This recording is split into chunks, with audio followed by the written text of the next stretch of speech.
محمد فی آخر کلامنا۔ واجب الاحترام، قابل صد احترام دوستوں، بزرگوں، بھائیوں،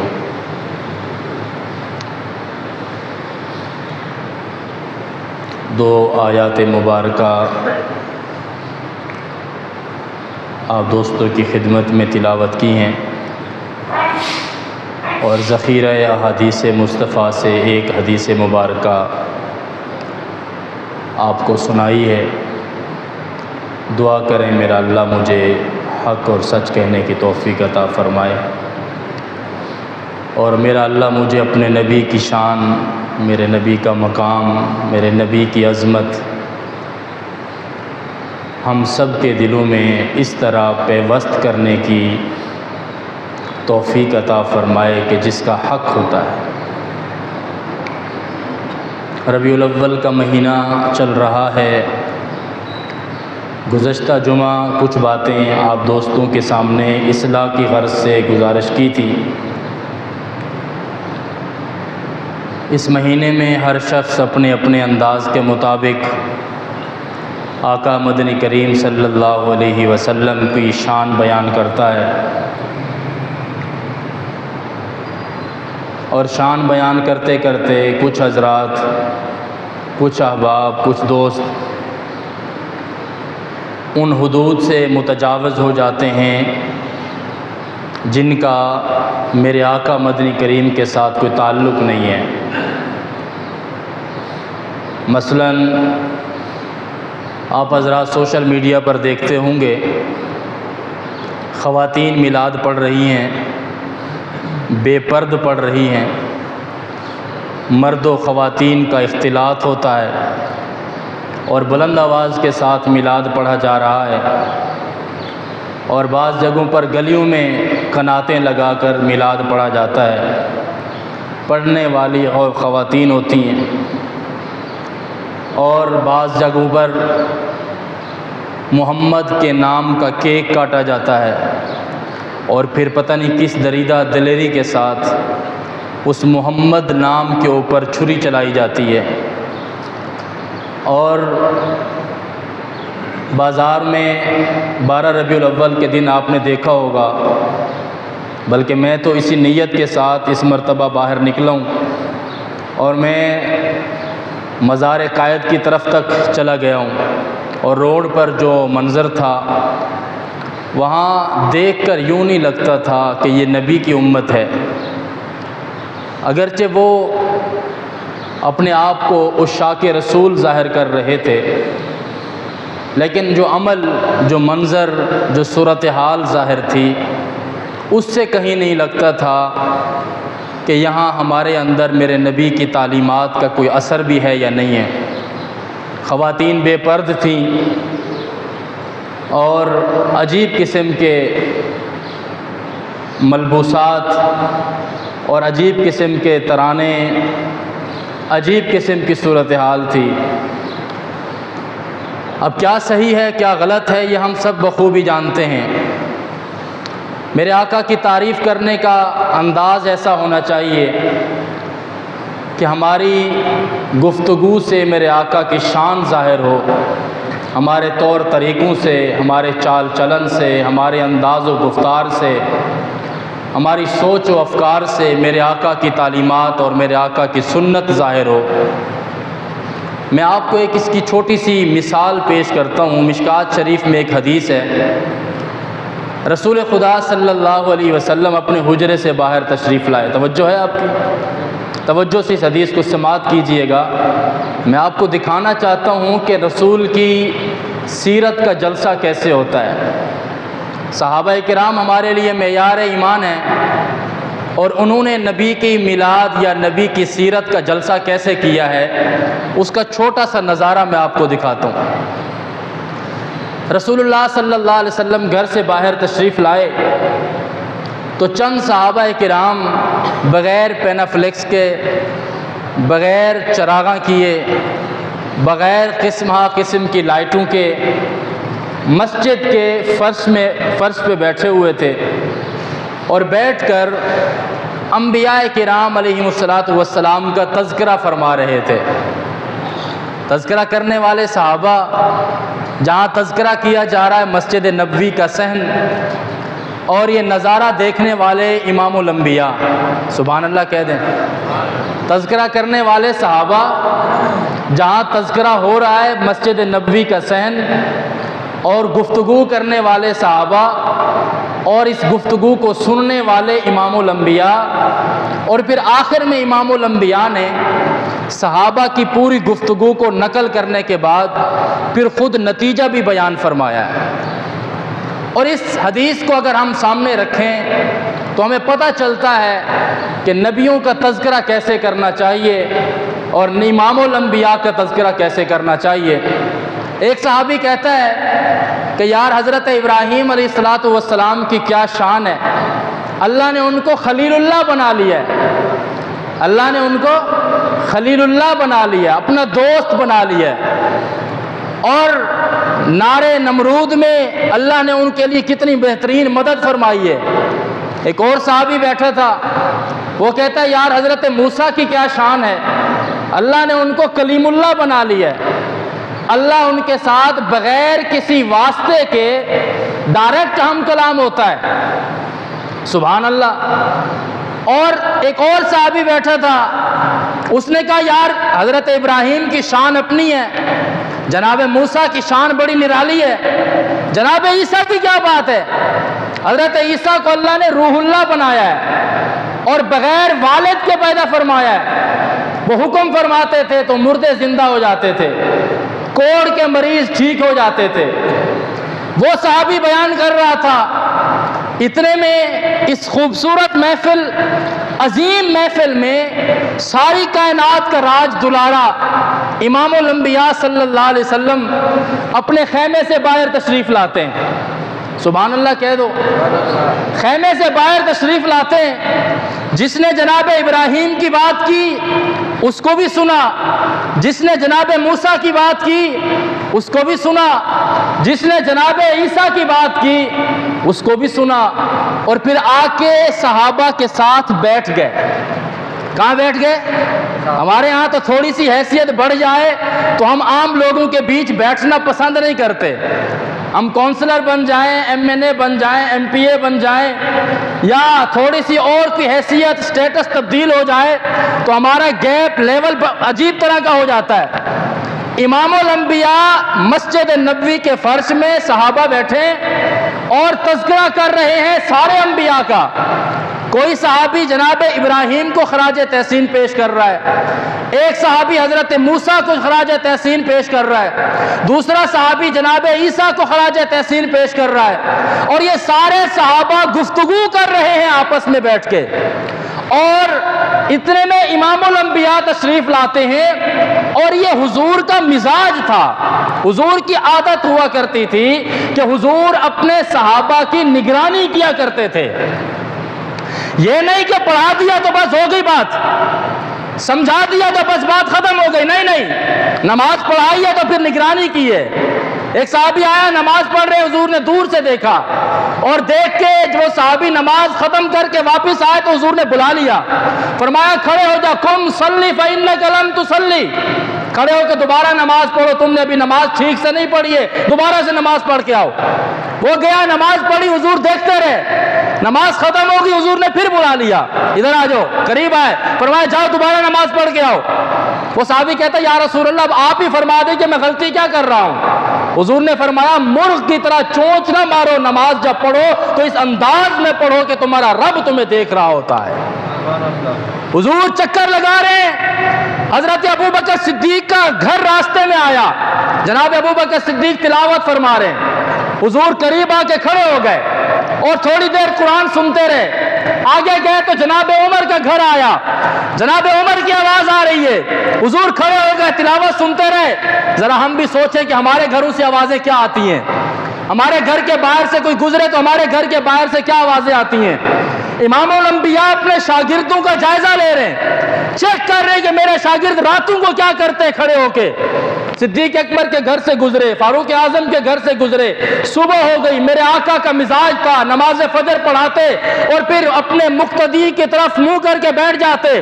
ہاں بھائی کسی نے کوئی مسئلہ پوچھنا ہو، کوئی خواب پوچھنا ہو، کوئی بات پوچھنی ہو، سارے صحابہ پوچھتے۔ حضور نے پوچھا ابو بکر رات کو تیرے گھر سے گزر ہوا تھا، قربان یا رسول اللہ حکم فرمائے۔ فرمایا تم قرآن پاک کی تلاوت کر رہے تھے؟ جی یا رسول اللہ تلاوت کر رہا تھا۔ فرمایا بڑی آہستہ تلاوت کر رہے تھے۔ آگے عمر بیٹھے تھے، عمر تیرے گھر سے گزر ہوا تھا؟ جی یا رسول اللہ قربان جاؤں، کیا محسوس فرمایا؟ فرمایا تو بھی تلاوت کر رہا تھا؟ جی یا رسول اللہ تلاوت تو کی تھی۔ فرمایا بلند آواز سے تلاوت کیوں کر رہے تھے؟ دونوں کے جواب الگ تھے۔ جناب ابو بکر کہتے ہیں یا رسول اللہ آہستہ تلاوت کر رہا تھا کیونکہ جس کو سنا رہا تھا وہ آہستہ بھی سنتا ہے۔ توجہ ہے، آپ بولیں گے تو میں آگے بڑھوں گا، نہیں تو ختم کر دیتے ہیں۔ سبحان اللہ کہتے رہو۔ یا رسول اللہ جس کو سنا رہا تھا وہ آہستہ بھی سنتا ہے۔ عمر تم کیوں بلند آواز میں کر رہے تھے؟ یا رسول اللہ میں اکیلا پڑھ رہا تھا، میں یہ چاہتا تھا کہ اڑوس پڑوس کے لوگ بھی اللہ کے کلام کی تلاوت کریں۔ حضور نے فرمایا تم دونوں ٹھیک کر رہے تھے، تیری نیت تھی اللہ کو سنانے کی، تو نے بھی ٹھیک کیا، اور تیری نیت تھی لوگوں کو جگانے کی قرآن پاک کی تلاوت کے لیے، تو نے بھی ٹھیک کیا۔ میں بتانا یہ چاہتا ہوں کہ میرے آقا اپنے صحابہ کی نگرانی کیا کرتے تھے کہ میرے صحابہ کرتے کیا ہے، میرے سامنے تو بیٹھ کر یہ کام کرتے۔ آج لوگ کھڑے ہو کے کہہ دیتے ہیں کہ صحابہ نے یہ گناہ کیا ہے، صحابہ نے یہ غلطی کی ہے، صحابہ نے یہ کوتاہی کی ہے، صحابہ میں یہ غلط بات تھی، صحابہ نے یہ کام کیا۔ ارے اللہ کے بندو، عقل کے اندھو، عقل کے کورو، ذرا اپنے اندر غور کرو کہ تم بات کن کے خلاف کر رہے ہو۔ ذرا اپنے آپ سے پوچھو کہ تم کس کے خلاف لب کشائی کر رہے ہو۔ یہ وہ لوگ ہیں جن کو کلمہ محمد نے پڑھایا ہے، تربیت بھی محمد نے کی ہے، ان کی کامیابی کی ضمانت خود اللہ نے اٹھائی ہے۔ ایسے تو نہیں تھا حضور نے پڑھا دیا اور بس بات ختم ہو گئی، نہیں نہیں، فرمایا جو سبق پڑھایا ہے وہ سبق یاد بھی رکھنا ہے اور ٹھیک سے یاد رکھنا ہے۔ نبی سنتے ہیں، نبی پڑھاتے ہیں، نبی سمجھاتے ہیں، نبی بیان کرتے ہیں، نبی تربیت کرتے ہیں، نبی نگرانی کرتے ہیں، اور جو غلطی کرتا ہے نبی اس کی اصلاح بھی فرماتے ہیں۔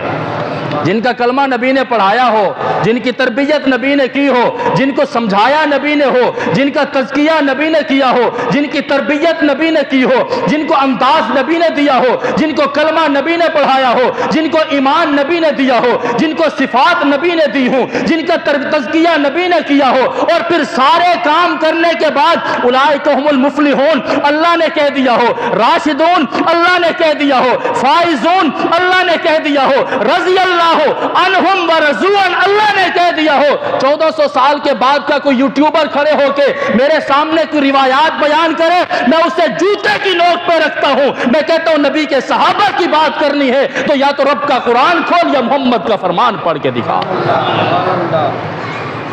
حضور تشریف لائے، قریب آ کے بیٹھ گئے، بات یاد ہے؟ حضور قریب آئے، آ کے بیٹھ گئے۔ ہاں بھائی تو کیا کہہ رہا تھا؟ یا رسول اللہ جناب ابراہیم کی بات کر رہا تھا۔ کیا بات کر رہے تھے؟ یا رسول اللہ اللہ نے کیا شان دی ہے کہ اللہ نے جناب ابراہیم کو خلیل اللہ بنا لیا ہے۔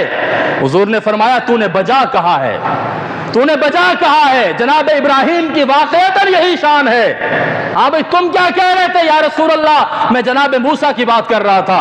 ہاں کیا کر رہے تھے؟ یا رسول اللہ جناب موسیٰ کو اللہ نے کلیم اللہ بنایا ہے، اللہ ان سے ہم کلام ہوتا تھا۔ ہاں بالکل ٹھیک کہہ رہے تھے، حضرت موسیٰ کی واقعتاً یہی شان ہے۔ تم کیا کہہ رہے تھے؟ یا رسول اللہ میں کہہ رہا تھا جناب عیسیٰ کو اللہ نے روح اللہ بنایا ہے، اللہ نے اب اللہ نے بغیر والد کے پیدا کیا ہے، کیا مقام عطا کیا ہے۔ میرے آقا نے فرمایا تم نے کہا ابراہیم خلیل اللہ ہے، میں نے کہا بالکل ٹھیک کہتے ہو۔ تم نے کہا جناب موسیٰ کلیم اللہ ہے، میں کہتا ہوں بالکل ٹھیک کہتے ہو۔ تم کہتے ہو جناب عیسیٰ روح اللہ ہے، میں کہتا ہوں بالکل ٹھیک کہتے ہو۔ لیکن اب سنو سنو سنو، یہ باتیں قیامت تک یاد رکھنا اور امت کو بتا کے جانا۔ تم نے کہا ابراہیم خلیل اللہ ہے، میں محمد بھی کہتا ہوں ابراہیم خلیل اللہ ہے۔ تم نے کہا موسیٰ کلیم اللہ ہے، میں محمد بھی کہتا ہوں موسیٰ کلیم اللہ ہے۔ تم نے کہا عیسیٰ روح اللہ ہے، میں محمد بھی کہتا ہوں عیسیٰ روح اللہ ہے۔ ان تمام انبیاء کی اپنی شان ہے، لیکن یاد رکھو میں محمد ہوں اور مجھے حبیب اللہ کہا جاتا ہے۔ میں محمد ہوں، مجھے اللہ نے اپنا دوست بنا لیا ہے، میں محمد ہوں اور میں حامل لواء الحمد ہوں۔ قیامت کا دن ہوگا، انبیاء بھی ہوں گے، جناب آدم بھی ہوں گے، جناب اسحاق بھی ہوں گے، جناب ابراہیم بھی ہوں گے، جناب عیسیٰ بھی ہوں گے، جناب یوشع بھی ہوں گے، جناب یوسف بھی ہوں گے، جناب موسیٰ بھی ہوں گے۔ تمام انبیاء میرے لواء الحمد یعنی حمد کے جھنڈے کے نیچے کھڑے ہوں گے، اور میں کھڑے ہو کر اپنے اللہ کی حمد بیان کر رہا ہوں گا۔ یہ میری شان ہے، لیکن یاد رکھنا یہ شان میری ہے، اللہ نے مجھے حبیب اللہ بنایا ہے، ولا فخر، میں اس پر فخر نہیں کرتا۔ یاد رکھنا قیامت کے دن لواء الحمد یعنی حمد کا جھنڈا مجھ محمد کے ہاتھوں میں ہوگا، میں اس پر فخر نہیں کرتا۔ خیال کرنا میدان محشر ہوگا، میں سب سے پہلا ہوں گا جس کی سفارش قبول کی جائے گی، میں اس پر بھی فخر نہیں کرتا، اور میں سب سے پہلا ہوں گا جس کی سفارش کو قبول کیا جائے گا، میں اس پر بھی فخر آپ بولا کرو یار، میں اس پر بھی فخر۔ جناب ابراہیم خلیل اللہ ہیں لیکن میں حبیب اللہ ہوں، جناب موسیٰ کلیم اللہ ہیں لیکن میں حبیب اللہ ہوں، جناب عیسیٰ روح اللہ ہیں میں حبیب اللہ ہوں، جناب تمام انبیاء کی شان اپنی جگہ پر حق ہے لیکن میں حبیب اللہ ہوں۔ قیامت کا دن ہوگا، لواء الحمد حمد کا جھنڈا مجھ محمد کے پاس ہوگا، اور تمام بنو آدم میرے جھنڈے کے نیچے ہوں گے، اور یہ شان ہوگی کہ میں اپنے رب کی ایسی تعریف بیان کروں گا کہ نہ اس سے پہلے کسی نے بیان کی ہوگی، نہ میرے بعد کوئی ایسے کر سکے گا۔ آج ہم اپنے آپ کو دیکھیں ذرا، یہ جلسہ میں نے آپ کو بتایا مسجد نبوی کا، کہو سبحان اللہ۔ یہ جلسہ کہاں کا بتایا ہے؟ مسجد مشکات شریف کا حوالہ ہے، مسجد نبوی کا جلسہ ہے، کوئی اشتہار نہیں ہے، کوئی امتیاز نہیں ہے، کوئی لائٹیں نہیں ہے، کوئی تکلف نہیں ہے، نام محرم خواتین بھی نہیں ہے، بے پرد ماحول بھی نہیں ہے، مرد و خواتین کا اختلاط بھی نہیں ہے، کچھ بھی نہیں ہے۔ مسجد نبوی کا فرش ہے، قدسی جماعت صحابہ ہے، امام الانبیاء کی سرپرستی ہے، تمام انبیاء کی شان بیان ہو رہی ہے، اور تصدیق کرنے والے امام الانبیاء کی ذات خود موجود ہے۔ آپ نبی کی شان بیان کرو تو اس محفل میں یوں لگنا چاہیے کہ میرے آقا کی نورانیت یہاں نازل ہو رہی ہے۔ آپ نبی کی شان بیان کرو تو پتہ لگنا چاہیے کہ یہاں محمد کے غلام بیٹھے ہوئے ہیں۔ ہم لفظوں سے کہہ رہے ہوتے میرے آقا آپ بڑے پاکیزہ ہو، مگر ہمارا اندر پاک نہیں ہے۔ ہمارے خطیب کہہ رہا ہوتا ہے میرے آقا سچائی کے دعوے دار تھے، مگر ہم خود سچے نہیں ہیں۔ ہم منبر پہ بیٹھ کے کہہ رہے ہوتے ہیں کہ میرے نبی نے کہا تھا رشوت مت لینا، مگر ہم خود رشوت کھاتے بھی ہیں، کھلاتے بھی ہیں۔ ہم منبر پہ بیٹھ کے کہہ رہے ہوتے ہیں میرے نبی نے کہا ہے کہ حلال کا لقمہ اندر جائے، حرام کا لقمہ مت جانے دینا۔ نہ میں سوچتا ہوں نہ میرے گھر والے سوچتے ہیں کہ میرے گھر میں آیا ہوا رزق کہاں سے آتا ہے۔ میرے بزرگوں، میرے نبی کا کمال یہ ہے جو محمد کا کلمہ پڑھتا ہے اس کے قول میں محمد کی سیرت ہونی چاہیے، اس کے کردار میں محمد کی سنت ہونے چاہیے، اس کے اقوال میں محمد کی صداقت ہونی چاہیے، اس کے پیغام میں محمد کی امانت ہونی چاہیے، اس کی زندگی میں، اس کی صبح میں، اس کی شام میں، اس کی زندگی کے ایک ایک پل میں میرے آقا کی روحانیت محسوس ہونی چاہیے۔ اگر محسوس ہوتی ہے تو الحمدللہ، اور اگر نہیں ہوتی خدا کے لیے کبھی کبھی محمدی بن کر، کیا بن کر؟ بول لو کیا بن کر؟ کیا بن کر؟ محمدی بن کر، بریلوی نہیں، دیوبندی بن کر نہیں، اہل حدیث بن کر نہیں، اور پتہ نہیں کیا کچھ کھچڑی بن رہی ہے، ان ساری چیزوں سے باہر نکل کر محمدی بن کر کبھی سوچو کہ کیا میرے کردار میں میرے محمد کا کردار نظر آتا ہے یا نہیں آتا۔ اگر آپ اپنے آپ سے پوچھو گے نا، خدا کی قسم آپ کا دل گواہی دے گا کہ تم کتنے محمدی ہو، تمہارا کردار کتنا محمدی ہے۔ تمہاری سوچ کتنی محمدی ہے، تمہارا پیغام کتنا محمدی ہے، تمہارا انداز کتنا محمدی ہے، تمہاری شادی بیاہ کا طریقہ کتنا محمدی ہے، تمہاری صبح شام کتنی محمدی ہے، تمہارا کاروبار کتنا محمدی ہے، تمہاری نماز کتنی محمدی ہے، تمہاری تلاوت کتنی محمدی ہے، تمہارا جہاد کتنا محمدی ہے۔ اگر محمدی بن جاؤ، رب محمد کی قسم، جیسے صحابہ نے پوری دنیا کو فتح کر ڈالا تھا، آج بھی ہم غلامان صحابہ دنیا کو فتح کر سکتے ہیں؟ نہیں کر سکتے، نہیں کر سکتے۔ وہ رب موجود نہیں ہے جس نے وہاں فتح عطا فرمائی تھی، وہ فرشتے موجود نہیں ہیں جو بدر میں اترے تھے۔ ہم وہ بنے تو صحیح نا۔ بدر میں فرشتے آئے تھے، عبد الرحمن ابن عوف نے پیلے رنگ کی پگڑی باندھی ہوئی تھی، فرشتے نے بھی پیلے رنگ کی پگڑی باندھی۔ میرے آقا نے پیلے کلر کی پگڑی نہیں باندھی تھی، صحابی نے باندھی ہوئی تھی، اور یہ فرشتہ صحابی کی سنت کی اقتداء کر کے صحابی جیسا بن کے آیا ہوا تھا۔ اپنا کردار اٹھاؤ، اپنی محفلوں میں محمدی بنو، اپنی مجلسوں میں محمدی کردار لاؤ، اپنے بچوں کو نبی کی سیرت سمجھاؤ، اپنے بچوں کو بتاؤ کہ ہم کتنے محمدی ہیں، اپنی آنے والی نیو جنریشن کو بتاؤ ہم نبی کا کلمہ پڑھتے ہیں اور ہمارا نبی کتنا اونچا تھا۔ لوگوں نے بڑی محنت کر ڈالی ہے ہماری نیو جنریشن کو خراب کرنے کے لیے، لوگوں نے وسوسوں کے جال ڈال دیے ہیں، ہمارے نئے بچے کنفیوژن کا شکار ہیں، انہیں سمجھ میں نہیں آتا ہم جائیں تو جائیں کہاں۔ انہیں بتاؤ تمہارا روشن مستقبل ہے اگر تمہارے قدم سنت مصطفی کے ساتھ جڑے ہوئے ہیں۔ انہیں بتاؤ اگر تم قرآن سے جڑو گے، رب تمہاری دنیا بھی بنا دے گا، رب تمہاری آخرت بھی بنا دے گا۔ ہم قرآن سے دور ہوئے، ہم سنت سے دور ہوئے، ہم نبی کے صحابہ کی زندگی سے دور ہوئے، ہمارے گھروں سے صحابیات کی زندگی نکلی، ہمارے کاروبار سے صحابہ کی سنت گئی، رخصت ہو گئی، اور ہم دین سیکھتے ہیں ٹی وی پر بیٹھنے والوں سے، ہم دین سیکھتے ہیں سوشل میڈیا پر بیٹھ کر ان مادر پیدار غلاموں سے، مادر پیدر آزاد غلاموں سے، جنہیں خود کو نہیں پتا کہ ہم کہنا کیا چاہتے ہیں۔ وہ ایک ہی ایجنڈا لے کے بیٹھے ہوئے ہیں کہ ہم نے شکوک و شبہات کے ایسے کانٹے چھوڑنے ہیں کہ آنے والی امت پریشان، حیران اور سرگرداں پھرتی رہے۔ ہمارے ہاں کوئی کنفیوژن نہیں ہے، ہمیں پتہ ہے اگر ہم نے یہ پگڑی باندھی ہے تو پیچھے میرے آقا کی سنت ہے، اگر ہم نے داڑھی رکھی ہے تو اس کے پیچھے لاجک میرے آقا کا کردار ہے۔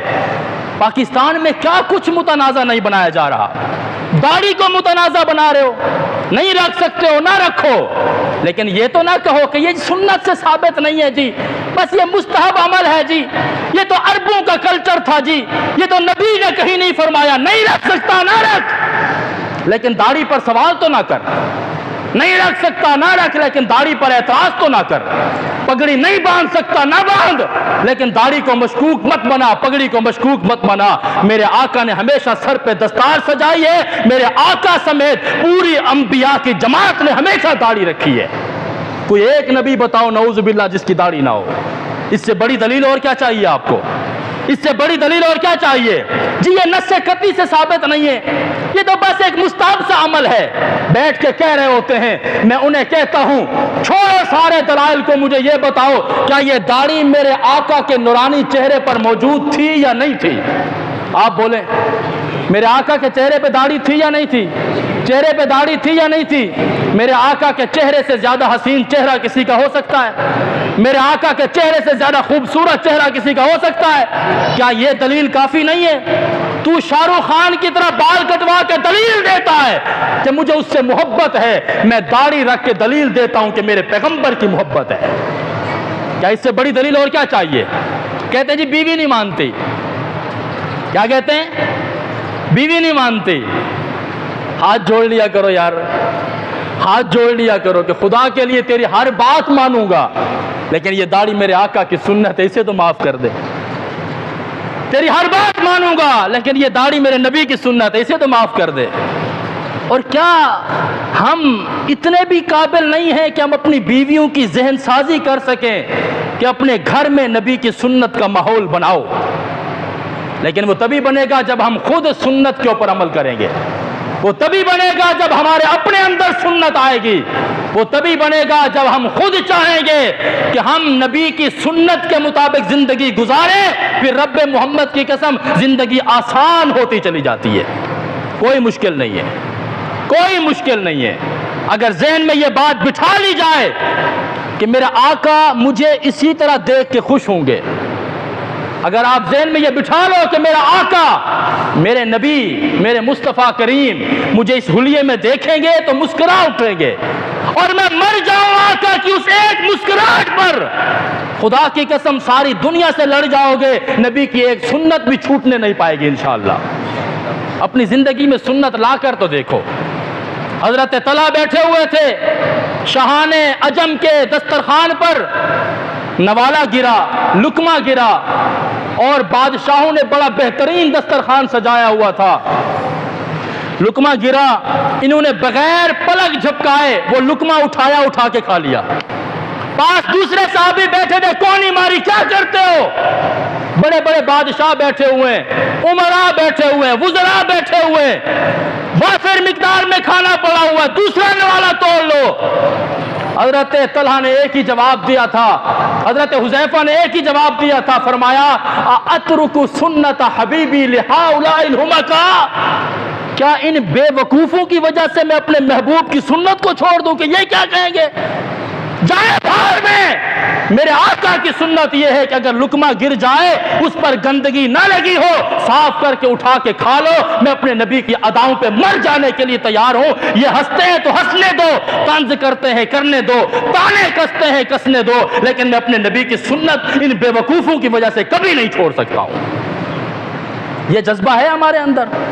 ہم تو کسی کو نماز کا کہتے ہوئے بھی ڈرتے ہیں، برا مان جائے گا، اور آگے سننے والا بھی کہتا ہے چلے صوفی کا بچہ، بڑا آیا تو نمازی۔ ہم تو اپنے دوست کو بھی نماز کا کہتے ہوئے ڈرتے ہیں۔ صحبت صالح ترا صالح کند، صحبت طالح ترا طالح کند، نیک لوگوں کی صحبت تجھے نیک بناتی ہے، برے لوگوں کی صحبت تجھے برا بناتی ہے۔ جس محفل میں آپ بیٹھتے ہو، اگر آپ کی وجہ سے آپ کا بھائی نمازی نہیں بن سکتا، کیا کرو گے ایسی محفل کا؟ کیا کرو گے ایسے یارانے کا؟